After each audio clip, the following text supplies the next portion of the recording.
ಇನ್ನೇನು ಕೆಲವೇ ಕ್ಷಣಗಳಲ್ಲಿ ಎಚ್ ಡಿ ರೇವಣ್ಣ ಅರ್ಜಿ ವಿಚಾರಣೆ ಆಗತ್ತೆ.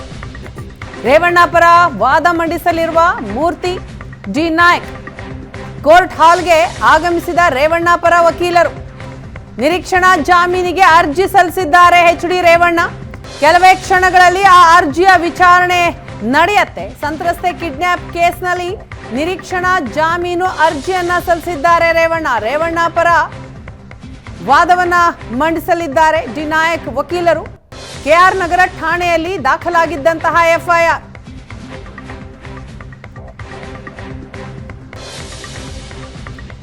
ಎಸ್ ರಮೇಶ್, ನಾವು ಗಮನಿಸ್ತಾ ಇದ್ದೀವಿ ಇನ್ನೇನು ಕೆಲವೇ ಕ್ಷಣಗಳಲ್ಲಿ ಅರ್ಜಿ ವಿಚಾರಣೆ ಕೂಡ ಆಗತ್ತೆ.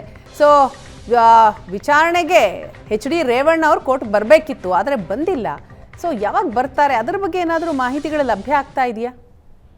ಸೊ ವೀಣಾ, ಈಗ ರೇವಣ್ಣ ಅವರ ಪರಿಸ್ಥಿತಿ ಅವರಿಗೆ ಹೆಚ್ಚು ಸಮಯ ಇಲ್ಲ. ಅಂದ್ರೆ ಆಗಿರುವಂತಹ ಪ್ರಕರಣಗಳಲ್ಲಿ ರಿಲೀಫ್ ಅನ್ನ ಪಡ್ಕೊಳ್ಬೇಕು. ಯಾಕೆಂದ್ರೆ SIT ಈಗಾಗಲೇ ಹೊಳೆನರಸೀಪುರ ಪ್ರಕರಣದಲ್ಲಿ ನೋಟಿಸ್ ಮೇಲೆ ನೋಟಿಸ್ ಅನ್ನ ಕೊಡ್ತಾ ಇರೋದು. 3ನೇ ನೋಟಿಸ್ ಅನ್ನ ಕೂಡ ಕೊಟ್ಟಿದೆ. ಸೊ 3 ನೋಟಿಸ್ಗೂ ಅವ್ರು ಉತ್ತರವನ್ನ ಕೊಡದೇ ಇದ್ದಲ್ಲಿ ವಾರೆಂಟ್ ಅನ್ನ ಜಾರಿ ಮಾಡಿ ಅವ್ರನ್ನ ಕರ್ಕೊಂಡ್ ಬರ್ಲಿಕ್ಕೆ ಅಥವಾ ಅರೆಸ್ಟ್ ಅನ್ನು ಮಾಡ್ಲಿಕ್ಕೆ ಅಥವಾ ಫೋರ್ಸ್ಫುಲಿ ಅವ್ರನ್ನ ಕರ್ಕೊಂಡ್ ಬರ್ಲಿಕ್ಕೆ ಅವಕಾಶಗಳಿರುವಂತಹದ್ದು. ಮತ್ತೆ ಆ ಕೇಸಲ್ಲಿ ಅರೆಸ್ಟ್ ಮಾಡದೇ ಇದ್ರು ಕೂಡ KR ನಗರ ಪೊಲೀಸ್ ಠಾಣೆಯಲ್ಲಿ ದಾಖಲಾಗಿದ್ದ FIR ನಲ್ಲಿ ಅರೆಸ್ಟ್ ಮಾಡುವಂತ ಸಾಧ್ಯತೆ ಇರುವಂತದ್ದು. ಹಾಗಾಗಿ KR ನಗರ ಠಾಣೆಯಲ್ಲಿ ದಾಖಲಾಗಿರುವಂತಹ FIR ನಲ್ಲಿಯೂ ಕೂಡ ಒಂದಷ್ಟು ರಿಲೀಫ್ ಅನ್ನು ಆದಷ್ಟು ಬೇಗ ಪಡ್ಕೊಳ್ಬೇಕಾದಂತ ಅನಿವಾರ್ಯತೆ ಎಚ್ ಡಿ ರೇವಣ್ಣ ಅವ್ರಿಗಿರುವಂತದ್ದು. ಹಾಗಾಗಿ ವಕೀಲರ ಮೂಲಕ ಇವತ್ತೇ ಒಂದು ಬೆಳಿಗ್ಗೆ 11:30 ಸುಮಾರಿಗೆ ಒಂದು ಅರ್ಜಿಯನ್ನು ವಾಪಸ್ ಪಡ್ಕೊಂಡಂತ ರೇವಣ್ಣ ಪರ ವಕೀಲರು ಕೆಲವೇ ಗಂಟೆಗಳಲ್ಲಿ ಮತ್ತೊಂದು ಅರ್ಜಿಯನ್ನು ಸಲ್ಲಿಸಿ ಇವತ್ತೇ ವಿಚಾರಣೆಗೆ ತೆಗೆದುಕೊಳ್ಬೇಕು ಅಂತ ಹೇಳಿ ಮನವಿಯನ್ನು ಕೊಡುವ ಮೂಲಕ ಕೋರ್ಟ್ ನಲ್ಲಿ ಈಗಾಗಲೇ ಬಂದು ಕೆಲವೊಂದು ವಿಚಾರಣೆ ನಡೆಯುತ್ತೆ. ಅಂದ್ರೆ ಇಷ್ಟೆಲ್ಲ ಫಾಸ್ಟ್ ಅನ್ನ ನೋಡ್ತಾ ಹೋದ್ರೆ ರೇವಣ್ಣ ಅವರಿಗೆ ಸಮಯ ಇಲ್ಲ. ಯಾವುದೇ ಕ್ಷಣದಲ್ಲಿ ಏನಾದ್ರೂ ಪೊಲೀಸರು ಬಂದು ಅವ್ರನ್ನ ಕರ್ಕೊಂಡು ಹೋಗುವಂತ ಸಾಧ್ಯತೆ ಇದೆ, ಅಥವಾ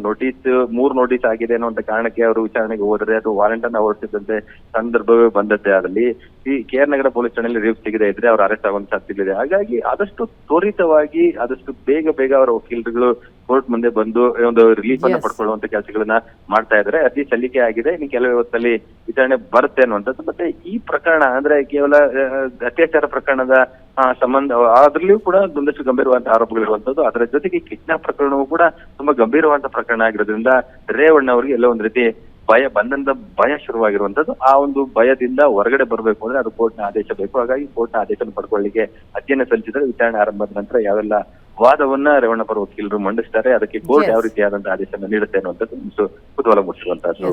ಥ್ಯಾಂಕ್ ಯು ರಮೇಶ್, ತಮ್ಮ ಮಾಹಿತಿಗಾಗಿ.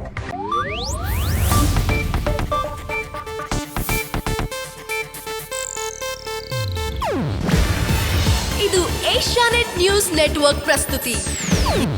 ನೀವು ನೋಡ್ತಿದ್ದೀರಾ ಏಷ್ಯಾನೆಟ್ ಸುವರ್ಣ ನ್ಯೂಸ್.